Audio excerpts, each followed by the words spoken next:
bagels over traditional toast? Well, now that you've got the compact smart oven, you don't have to step out to a cafe to get your bagel fix. A cafe-quality smoked salmon bagel can be made in your very own kitchen. Here's how. Set your oven to the middle rack position.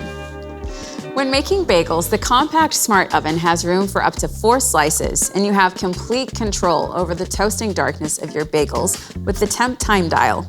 This capability is really clever because browning can vary from bagel to bagel, particularly those made from white, dark, and seeded breads.